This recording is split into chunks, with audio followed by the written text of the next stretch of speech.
Este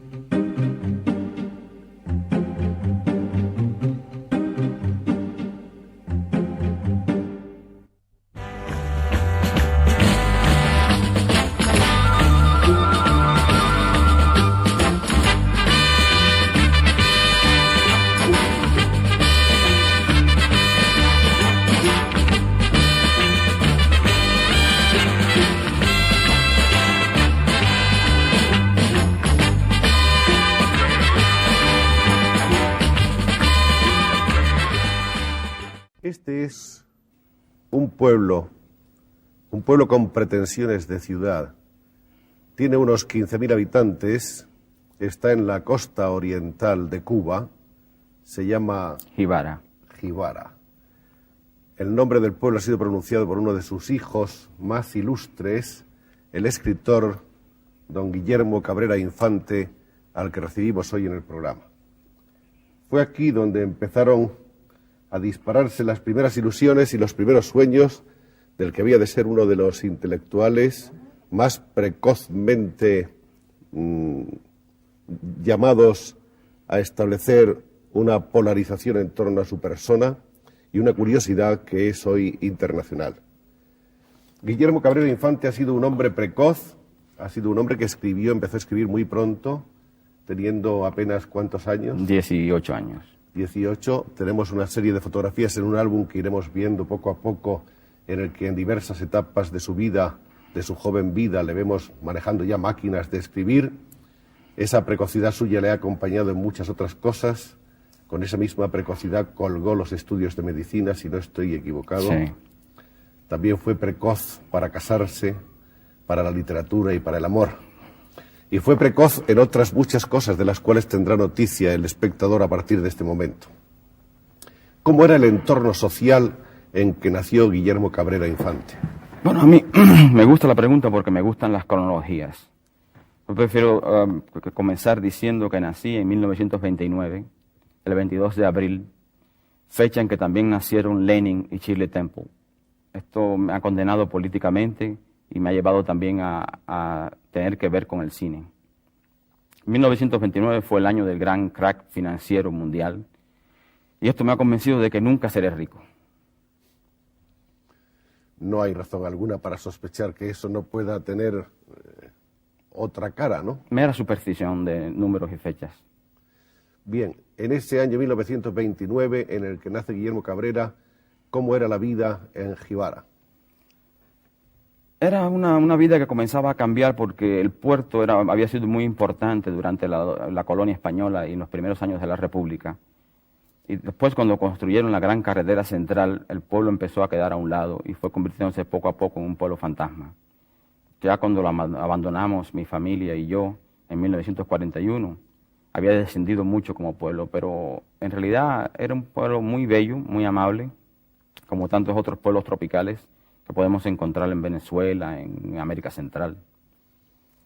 Y yo nací de padres, mi padre que era tipógrafo y periodista local, y mi madre que tenía inclinaciones políticas, tanto que ellos dos fueron fundadores del Partido Comunista en el pueblo en el año 34.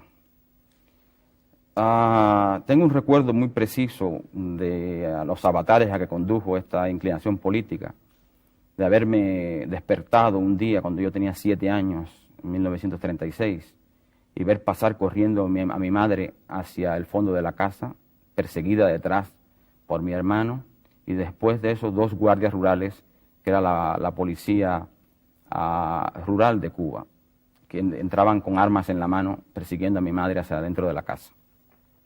Resultaba que ellos, es decir, mis padres, eran encargados de la propaganda comunista en el pueblo y estaban vigilados. Entonces, esta mañana cogieron presa a mi madre, mi padre no estaba en la casa, se presentó más tarde a las autoridades y los 2 fueron llevados a la capital de la provincia, Santiago de Cuba, que queda como a unos 500 kilómetros de Jibara. Y aquí me tropecé yo con mi primera soledad, es decir, que me quedé en manos de mis abuelos, y padecí mis primeros trastornos psíquicos, que después ya mayor se convirtieron en un nervous breakdown, del que creo que hablaremos en el futuro. Quedamos entonces en que hay, por razones políticas, unas primeras crispaciones, unas primeras vivencias casi traumáticas en el niño Guillermo Cabrera, en ese niño que estaba apenas empezando a enterarse de lo que había alrededor, supongo que yendo al colegio, Sí. estudiando ya. Cosa curiosa, yo estudiaba en un colegio de cuáqueros que se llamaba Los Amigos, hasta que mis padres fueron presos. Después que ellos regresaron al pueblo, mi padre tuvo dificultades económicas, tuve que dejar el colegio y asistir a la escuela pública. Y finalmente él se trasladó a La Habana en el año 1940 y luego nos trasladamos todos en el año 1941.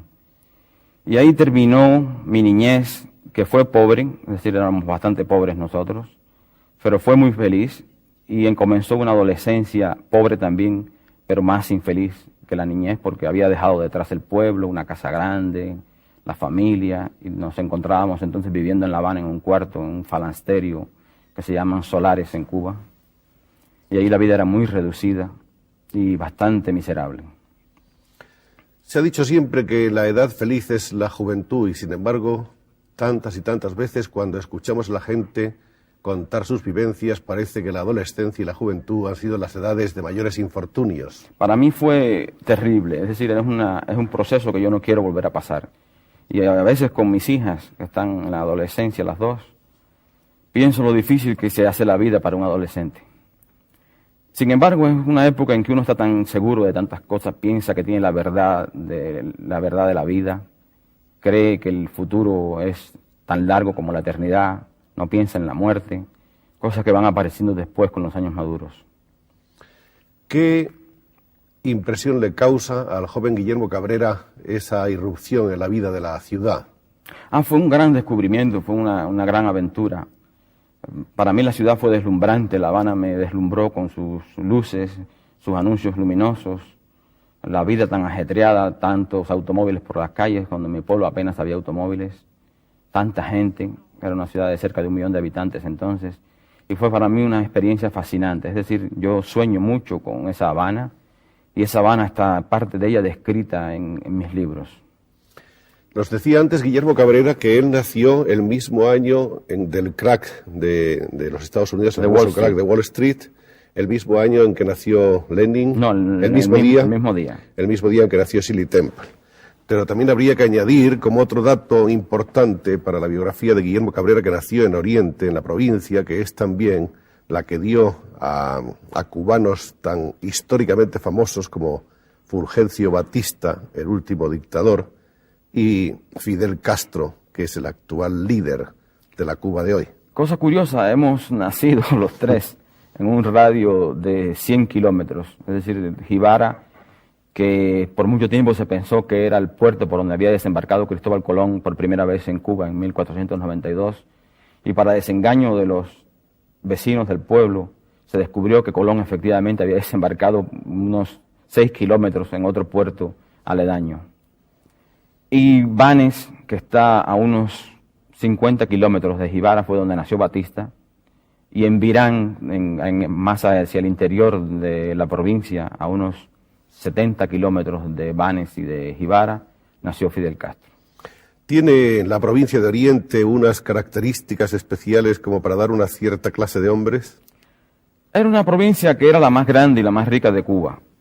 Era también la más independiente. Tanto que en un tiempo se pensó en hacer una provincia federal de la provincia de Oriente. Allí nació uno de los grandes libertadores de la época de la colonia, Antonio Maceo, y en ella murió José Martí, el que se ha llamado el apóstol de la libertad de Cuba. Estamos en La Habana, esa ciudad que sorprende al muchacho venido de Jibara. Empiezan enseguida, me imagino, las inclinaciones hacia cierto tipo de cosas, hacia las letras ya, hacia el cine. Bueno, yo había tenido un encuentro con el cine a muy temprana edad, a los 29 días de nacido. Mi madre me llevó al cine por primera vez a ver la reprise de los 3 jinetes del Apocalipsis, los 4 jinetes, perdón.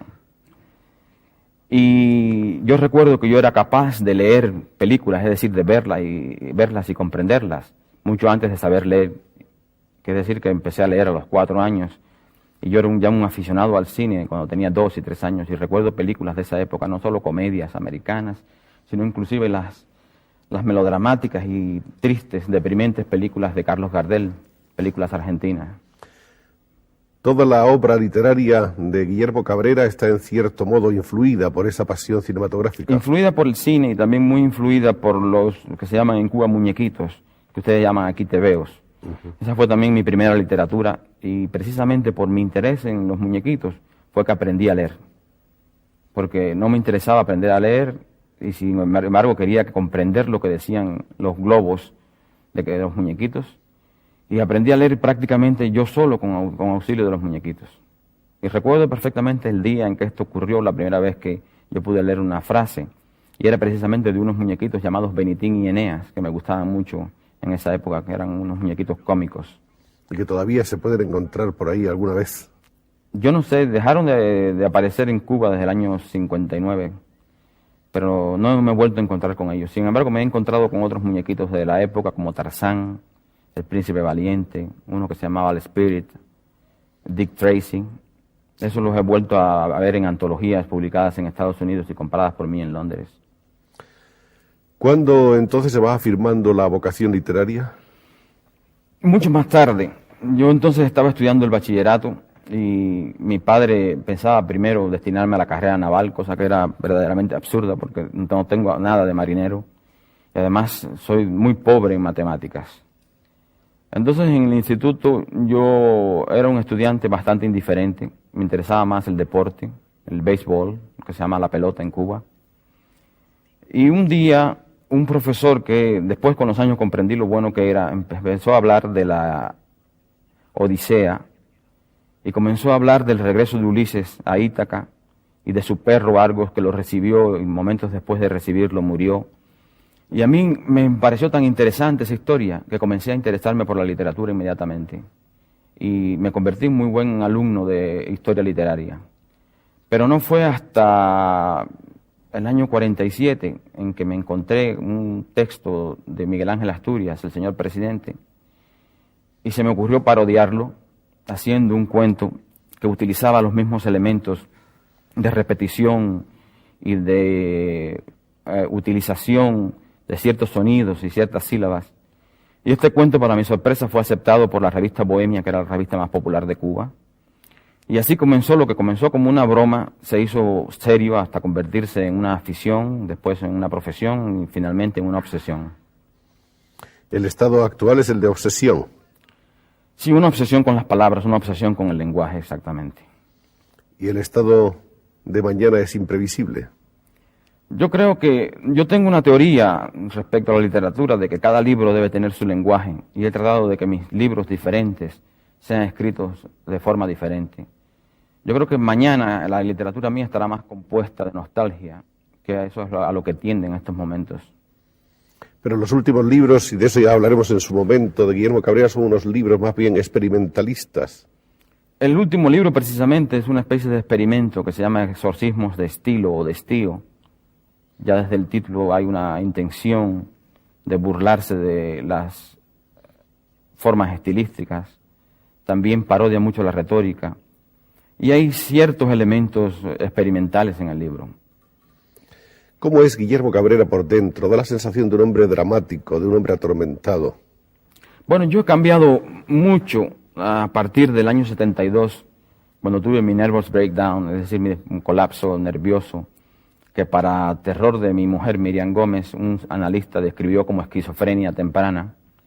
Entonces acudió ella, mejor dicho, porque yo estaba en esas condiciones verdaderamente que no podía reconocer la realidad, a un psiquiatra y determinó que yo tenía verdaderamente lo que se puede llamar un surmenage, un exceso de trabajo que me había bloqueado absolutamente la capacidad de raciocinio y vivía en un delirio constante.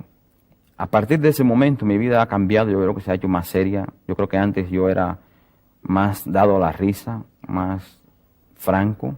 Ahora soy más taciturno, más introspectivo. ¿Le gusta a usted la gente? Me gustaba mucho la gente, sobre todo me gustaba mucho el pueblo cubano. Es decir, esto aparece muy claro en mi primer libro, en mi primera novela, Tres Tristes Tigres. Me gustaba su manera de hablar, manera de aproximar a la vida con un cierto desparpajo.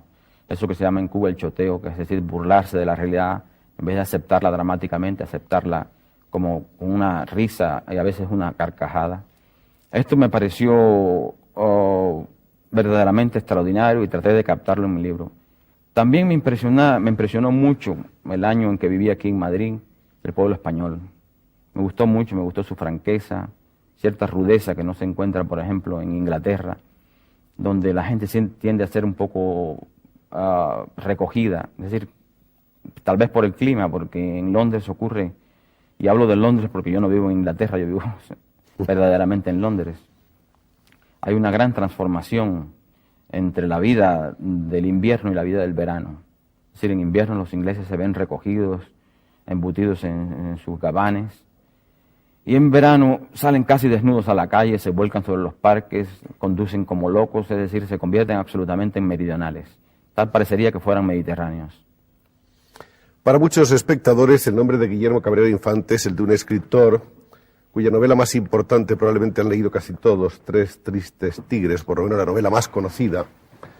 Para gentes que han profundizado un poco más en su personalidad, Guillermo Cabrera Infante es un hombre que es un gran estudioso del cine y un hombre que entiende el cine, que siente el cine y que se ha dedicado a la creación de guiones cinematográficos.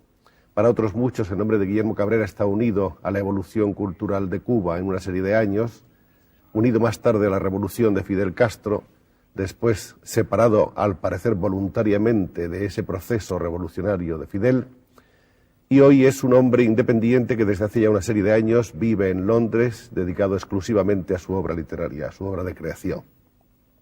Vamos a tratar de conocer mejor a un hombre tan interesante. Diríamos que lo primero que, desde un punto de vista público, hace Guillermo Cabrera Infante es inscribirse en la Escuela de Periodismo. Sí. Así fue cuando renuncié definitivamente a la idea de tener una carrera médica. Yo visité un verano, al término de mi bachillerato, la escuela de medicina. Y entonces, verdaderamente me aterró contemplar los cadáveres en la sala de disección. Es decir, había como 6 cadáveres en unas mesas de metal. Y el horror fue tan grande, es decir, recuerdo todavía muy bien el olor de la putrefacción con el formol, que me convenció definitivamente que yo no estaba dado para la carrera médica.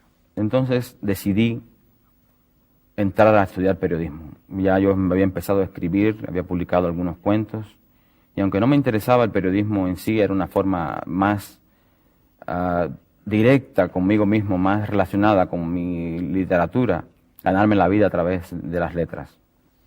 Y así empecé a trabajar en periodismo. Primero trabajé como corrector de pruebas unos cuantos años. Después fui crítico de cine de la revista Carteles.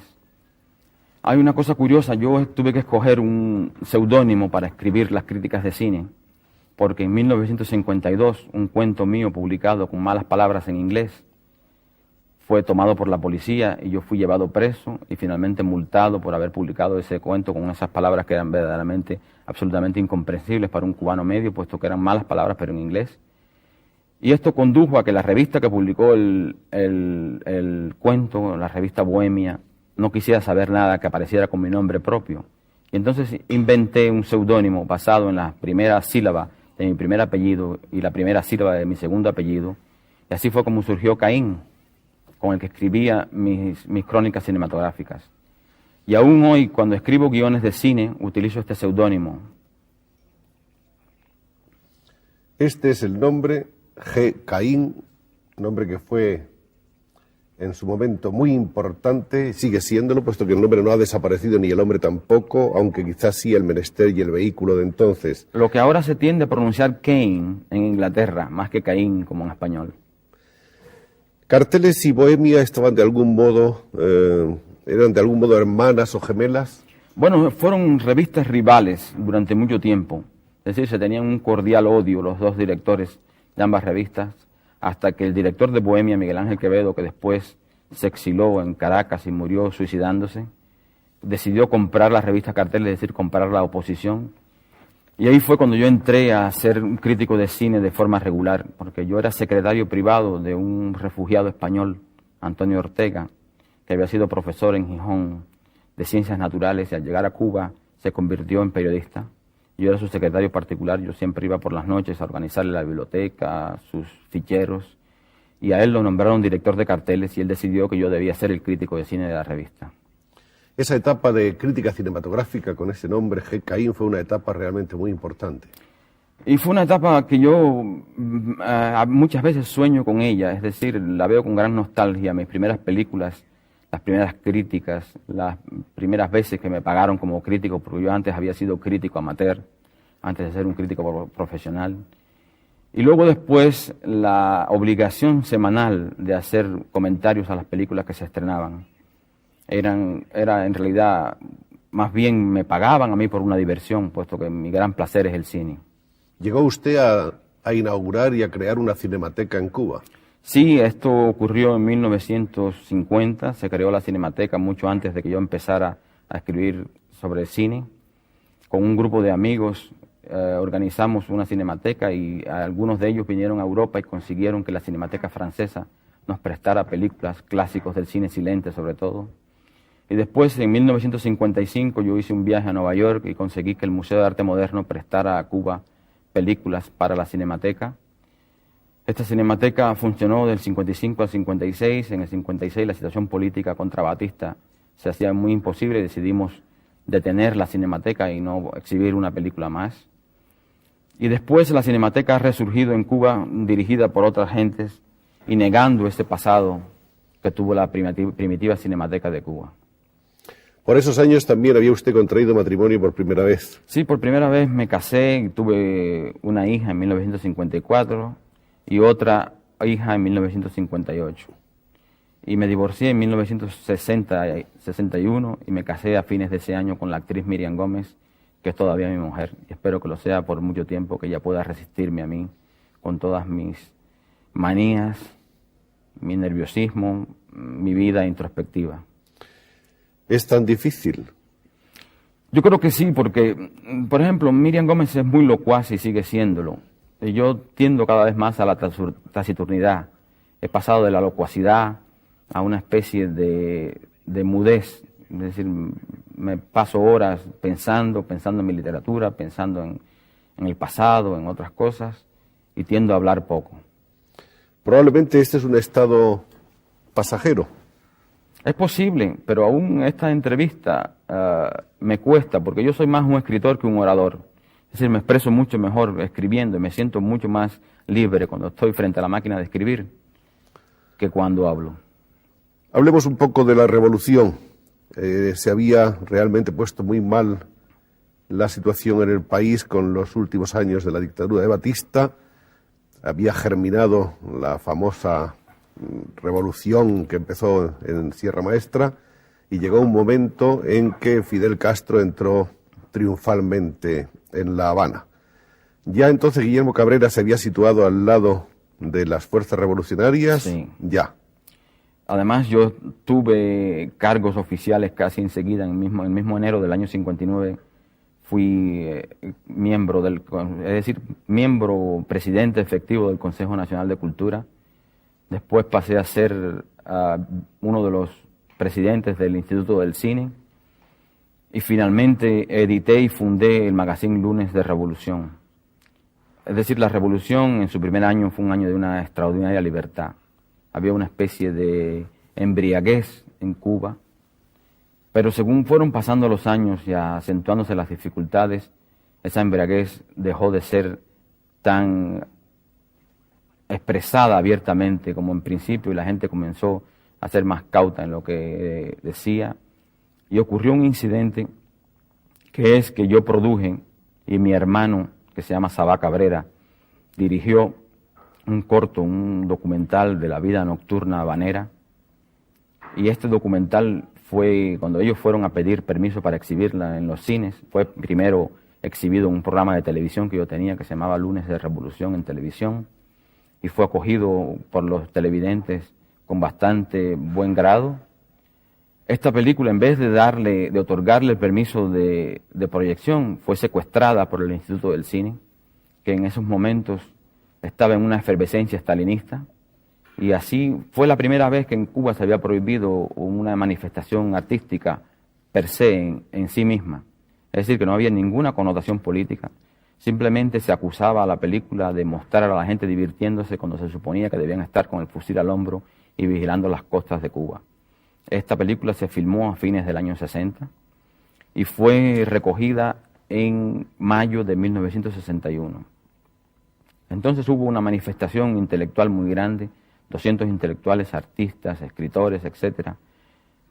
Publicaron, es decir, no publicaron, sino redactamos un manifiesto y lo hicimos llegar al presidente entonces de lo que iba a ser la Unión de Escritores y Artistas, Nicolás Guillén, y este a su vez lo hizo llegar a otras esferas hasta que finalmente fue a parar a manos del presidente de la República y de Fidel Castro. Entonces se decidió hacer una serie de reuniones de Fidel Castro con los intelectuales para saber por qué había esta agitación con respecto a la película. De ahí vinieron unas conversaciones que se llamaron las conversaciones de la Biblioteca Nacional, que ocurrieron 3 viernes sucesivos, en los cuales había una gran vigilancia en la entrada, nada más que podían entrar escritores y artistas conocidos. Y en la tribuna estaba Fidel Castro, estaba el presidente de Orticoz, estaba el ministro de Educación, estaba la directora del Consejo Nacional de Cultura, estaba, cosa curiosa, yo como director de Lunes de Revolución y productor de la película. Y estas discusiones terminaron en que la película fue definitivamente prohibida y el magazine que yo dirigía, Lunes de Revolución, dejó de existir por pretextos de que no había suficiente papel 3 meses más tarde. Ahí comenzó verdaderamente mi gran desilusión con la revolución. Estaba Guillermo Cabrera en esa película como productor presentando la alegría habanera en la noche. La noche de La Habana ha sido siempre una noche muy alegre, ha sido una noche multicolor, una noche llena de ritmo, una noche llena de sones, ¿no es así? Exactamente como está descrita en mi libro, porque en realidad Tres Tristes Tigres comenzó como una suerte de escritura de esta película que se llamaba PM, es decir, Pasado Meridiano. Yo traté de rehacer, de reconstruir la vida nocturna que se presentaba en PM por medio de la literatura. Es así que por eso aparecen esos 3 músicos, que parecen 3 tigres tristes en la portada de mi libro. Y después de que dejó de existir Lunes de Revolución, yo tuve como un cierto exilio oficial, porque fui nombrado agregado cultural en Bruselas, que era para Cuba como la otra cara de la luna. ¿Era una manera amable de alejarle a usted del...? Sí, de alejarme, porque comenzaban a agruparse alrededor mío cuando había dejado yo de ser director de Lunes de Revolución, los colaboradores de Lunes de Revolución y los firmantes de este manifiesto en contra de la prohibición de PM.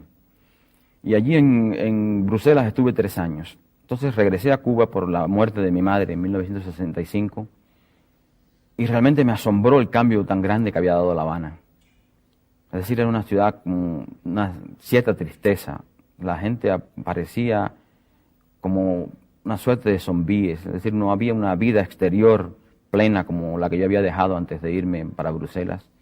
Y esto me hizo decidirme que yo no podía vivir más en Cuba. Y así solicité el permiso y dejé más o menos con un buen grado oficial a la Cuba de Castro. Y vine a vivir a España durante 9 meses, porque aquí se iba a publicar mi libro Tres Tristes Tigres, que en ese tiempo estaba prohibido por la censura. Y luego, después de que yo le hice algunas alteraciones, fue admitido y se publicó aquí definitivamente por Seix Barral en Barcelona. Esa ruptura suya con la Cuba de Castro fue una ruptura, en cierto modo, pactada, una ruptura abierta, aceptada y admitida por ambas partes, sin mayores violencias, quiero decir. Sí, inclusive ellos me pagaron los pasajes para mis hijas y para mí de regreso a Europa. Y durante un tiempo hubo una cierta entente entre el gobierno y yo, es decir, yo me dediqué a escribir en Inglaterra, escribí guiones de cine, después que dejé España en el año 66. Pero había una cierta inquina de ciertos elementos dentro de la revolución hacia mí, y fue en 1968 cuando la muy importante revista Primera Plana vino a hacer una serie de entrevistas a escritores latinoamericanos que vivíamos en Europa, que yo expresé por primera vez mis contradicciones con respecto a la Cuba de Castro, es decir, donde expresé por primera vez el encuentro que yo había tenido con esta Habana triste y desapacible. Y fui expulsado como consecuencia de la Unión de Escritores y Artistas, de la cual yo era todavía vicepresidente, y declarado traidor. Esto resultó bastante cómico porque en realidad yo hacía rato que había decidido abandonar a Cuba, porque a mí me interesa más que nada la libertad, y eso es lo que he encontrado en Inglaterra. Es decir, Londres es para mí una de las ciudades más libres del mundo.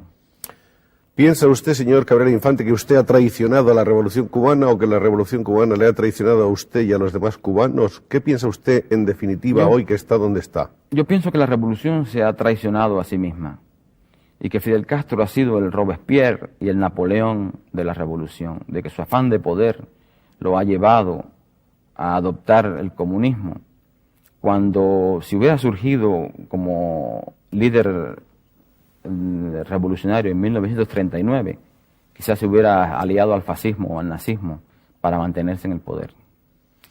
Usted, hijo de comunistas, de los fundadores del Partido Comunista en Jibara, y en cierto modo, si no del todo comunista, por lo menos inscrito dentro de la revolución castrista, hoy se siente alejado de... Bueno, en realidad yo nunca fui comunista. Como yo conocía el partido por dentro, como mis padres me llevaban a reuniones clandestinas cuando yo era niño, a mí nunca me gustó la imagen que proyectaba el Partido Comunista Cubano, que era un partido muy estalinista.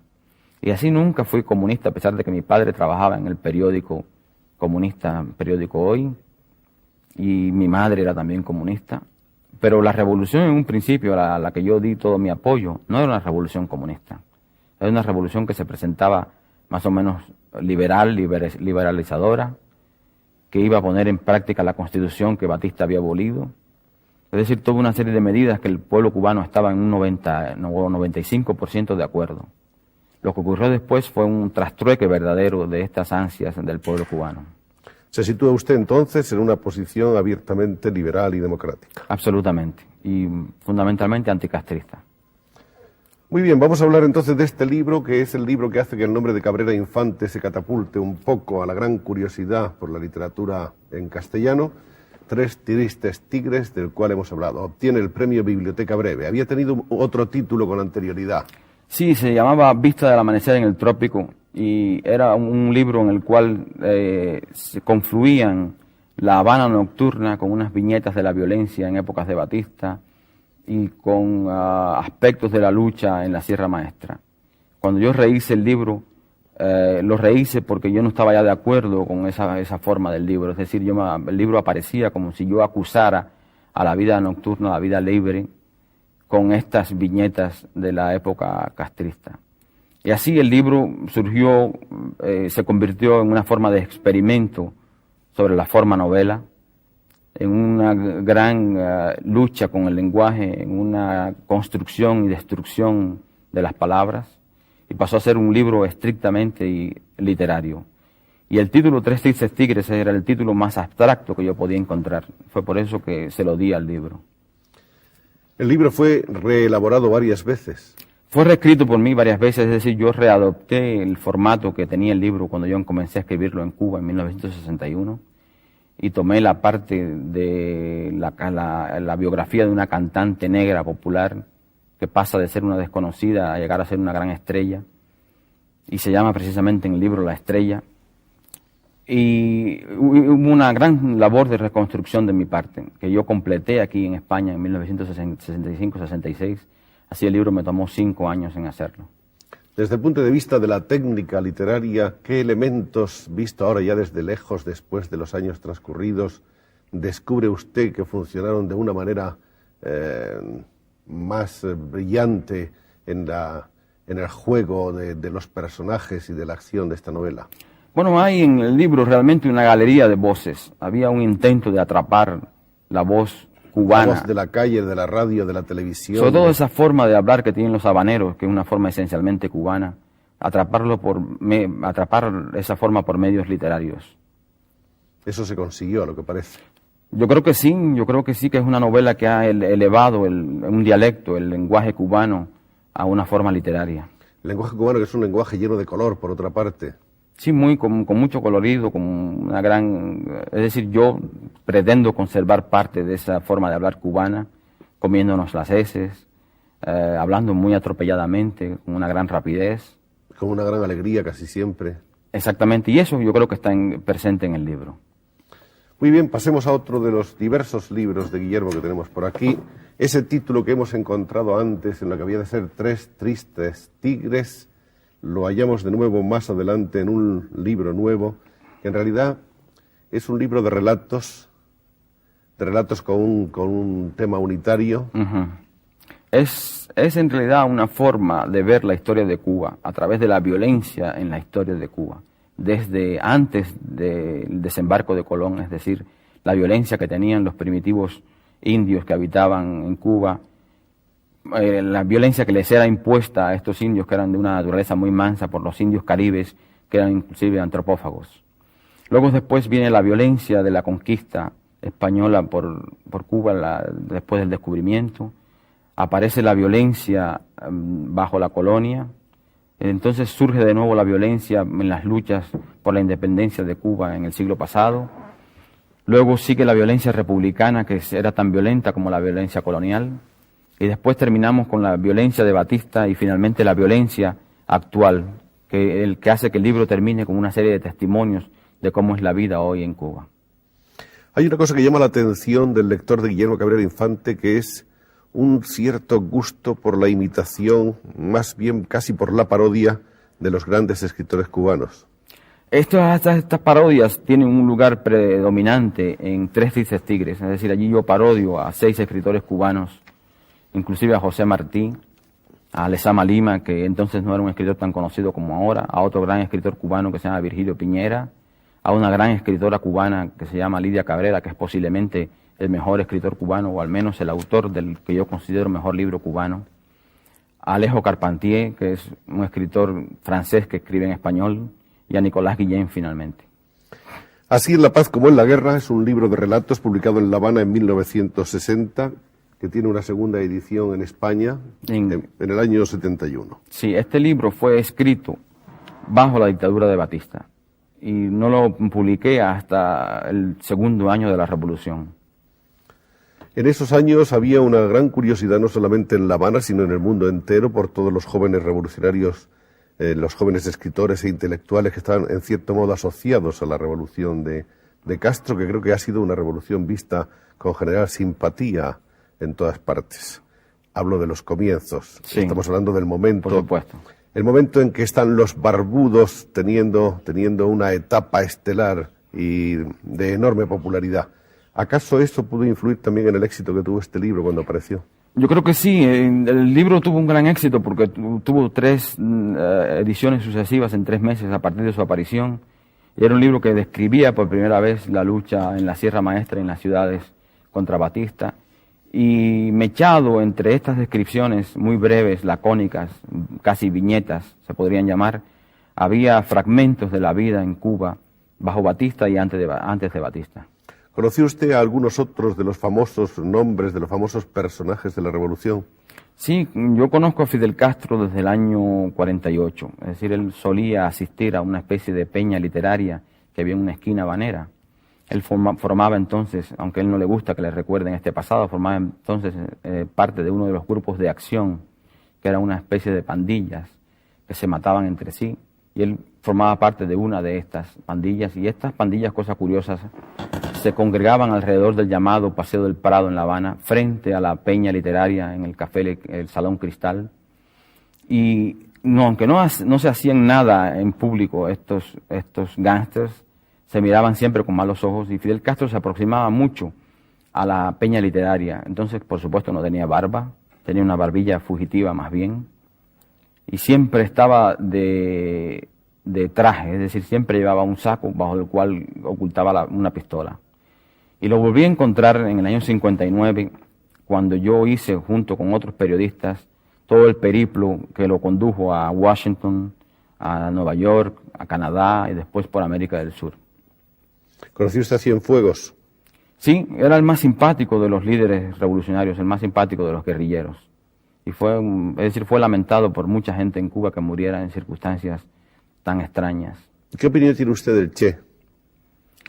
Era un hombre excesivamente autoritario, muy argentino, es decir, muy poco cubano, bastante rígido y muy contradictoria figura. Es decir, en principio él se unió mucho a los comunistas locales y después terminó más bien en conflicto con esos comunistas, los comunistas oficiales del entonces llamado Partido Socialista Popular.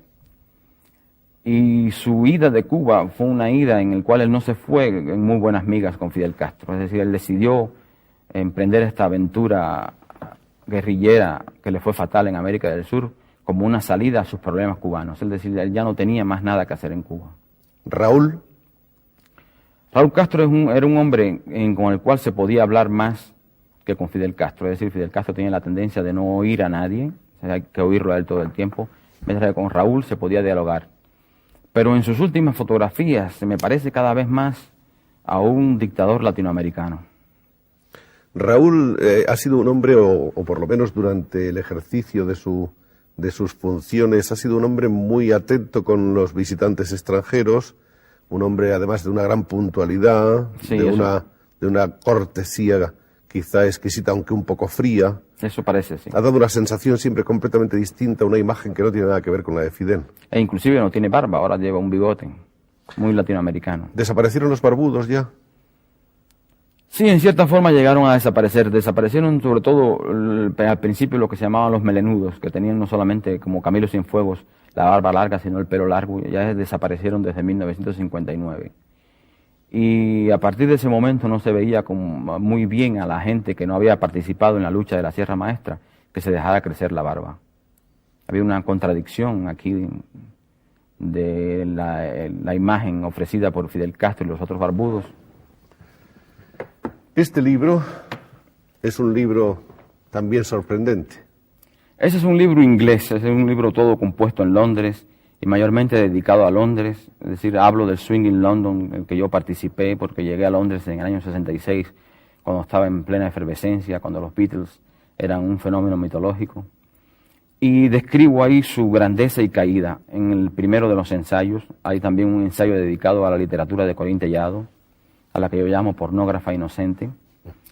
Hay también un capítulo dedicado a mi gato, que es el centro de nuestra casa, es casi un gato religioso, un gato egipcio, que se llama Offenbach. Creo que tenemos unas fotos por ahí de la casa y del gato, que en algún momento, no sé si las habrán visto o las verán nuestros espectadores.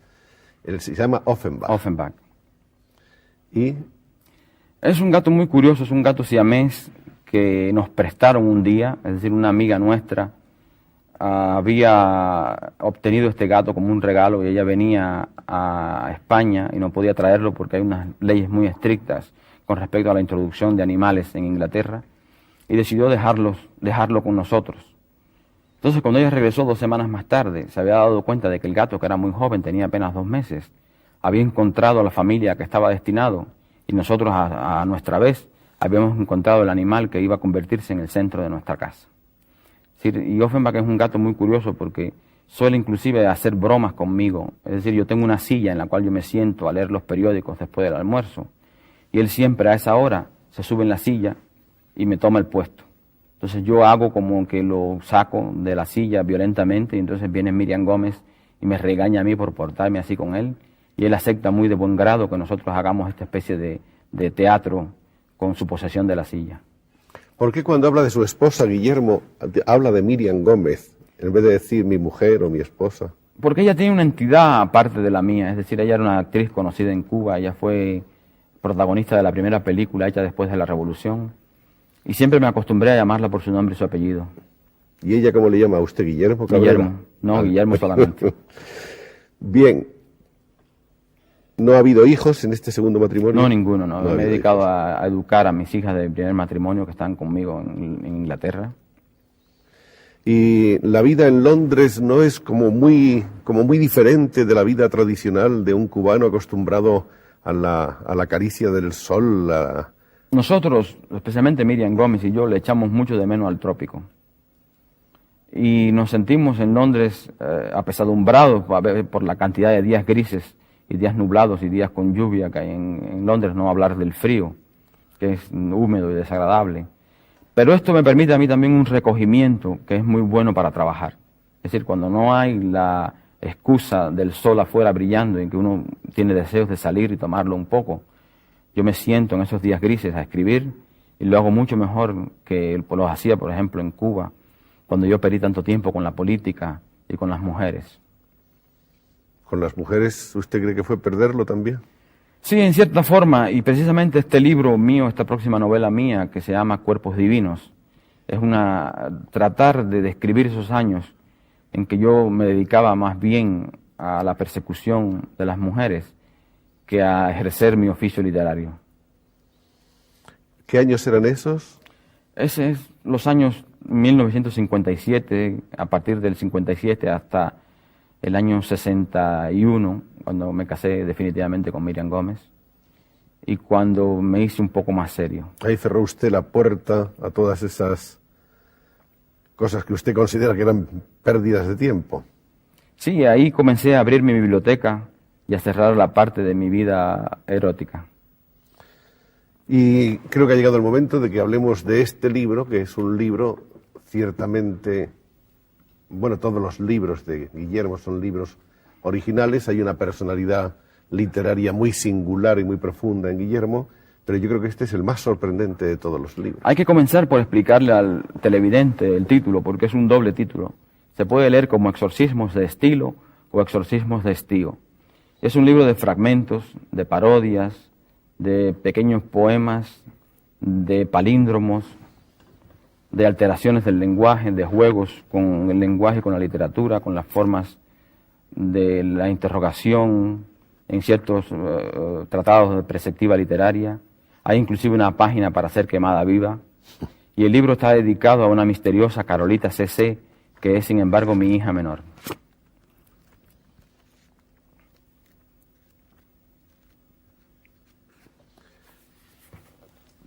¿Por qué no nos lee alguna de las cosas del libro, Guillermo? Bueno, estos son unos poemas que en realidad no construí yo, sino que son poemas tomados de poemas famosos, inclusive de un poema de San Juan de la Cruz, y de otros poemas ingleses. Por ejemplo, hay un fragmento que se llama Frase Famosa, frase y famosa escrito con PH, que dice: no hay frase famosa, ni última ni primera, que me levante el ánimo tanto como aquella en que puedo ver una I entre dos comas, así, pieles y pies, y, como era de esperar, así. Y soy feliz, soy feliz, soy feliz cuando veo unas comas y una I. Como botón de muestra es suficiente para que ustedes se hagan una idea de lo que son estos ejercicios, estos experimentos, estos exorcismos de estilo o de estío, según se quiera, o acaso de las dos maneras. Se deba pronunciar. O acaso se deba pronunciar. Y ahora estamos entonces en un momento en que Guillermo prepara una novela que me imagino que piensa que es una novela con una gran fuerza. Bueno, será un libro confesional, es decir, eso me ha llevado a que sea un libro bastante extenso. Tengo 500 páginas escritas y voy por la mitad del libro, así que pienso que es un libro mucho más voluminoso que mi primera novela. Y he tenido que interrumpirlo, lo interrumpí a fines de diciembre para comenzar a escribir otro guión de cine en enero, que ahora recién acabo de terminar, de completar en Londres. ¿Cuántos guiones hasta hoy? Bueno, he escrito varios guiones. Escribí uno para Joseph Losey, basado sobre la novela Debajo del Volcán, que no se ha hecho y parece que no se irá a hacer porque Losey ha perdido los derechos de la novela original. Hice un guión primero de una película que se llamaba Wonderwall, o La Pared Maravillosa, que era una especie de parodia de los años del swing in London, que tiene música de George Harrison, uno de los Beatles, pero que fue un fracaso la película porque fue lo peor que puede hacer una película cómica que no resultaba cómica, nadie se reía con ella. Y el guión, a mi juicio, fue traicionado por el director, que era un director novel. Luego después escribí un guión llamado Vanishing Point en inglés. Esa película se vio aquí con otro título. Se vio en España con, sí. Creo que se llamaba algo así como Punto Cero o Punto de Partida. En realidad el título que debía tener en español era Punto de Fuga. Esta película fue filmada en California, es decir, parte de ella en California, en los estados de Nevada, de Colorado, de Nuevo México. Y yo fui por primera vez, y creo que soy el primer escritor latinoamericano que va a Hollywood como escritor. Y fue para mí una experiencia fascinante, es decir, yo me quedé desde ese día encantado con la ciudad de Los Ángeles, a pesar de que es una ciudad tan diferente a Londres, donde uno tiene que moverse con automóvil siempre, por las grandes distancias. Pero también me encontré con el viejo Hollywood, y allí tuve un encuentro con uno de los grandes mitos eróticos del siglo, es decir, con Mae West. Pude conocerla personalmente. Ella estaba en una especie de caravana dentro del estudio y cuando me la presentaron yo le dije galantemente que había venido desde Cuba para conocerla y esto le gustó mucho. Ya Mae West tiene 80 y tantos años y ella trataba de una manera muy digna de protegerse de que no se le viera el vientre porque estaba sin corsé, es decir, un corsé que se pone para cuando actúa, que la obliga a caminar muy despacio. Es decir, le tomaba los 20 metros que había entre la cámara donde ella tenía que hacer su número, que era un número de playback, una canción que ella cantaba acompañada por un coro de negros. Y le tomaba como unos buenos minutos atravesar todo el estudio. Y este fue para mí un gran encuentro porque Mae West es uno de mis mitos, es uno de los mitos en el cual el erotismo se confunde con el humorismo. ¿De alguna manera se siente Guillermo Cabrera Infante inscrito en lo que se ha dado en llamar el boom latinoamericano? Bueno, esto ha sido una etiqueta que le puso una revista argentina a lo que fue el auge de la novela latinoamericana. Yo nunca me he sentido muy partícipe de ese grupo, es decir, ha sido más bien he estado un poco afuera, una especie de outsider, más bien que alguien dentro de ese grupo. ¿Es usted más bien un francotirador, un solitario? Un solitario, sí, y así prefiero verme. ¿Y para el mañana se ve usted mejor dónde? ¿En Londres, en Madrid, en Los Ángeles o otra vez en La Habana? Bueno, La Habana en realidad es una ciudad que no existe más que en la nostalgia, en los sueños y en la literatura para mí. No creo que haya un futuro regreso a La Habana. Hay posiblemente una posibilidad de viajar a Los Ángeles y tal vez me establezca allí para cambiar un poco del aire de Londres. Ya llevo 10 años viviendo en Londres. Y creo que en realidad esa etapa de mi vida, aunque Londres es una ciudad que por su libertad, es decir, cada vez que me tropiezo con un policía londinense y veo que no lleva armas, me siento muy bien y me doy cuenta de que es una ciudad en donde uno goza de privilegios extraordinarios.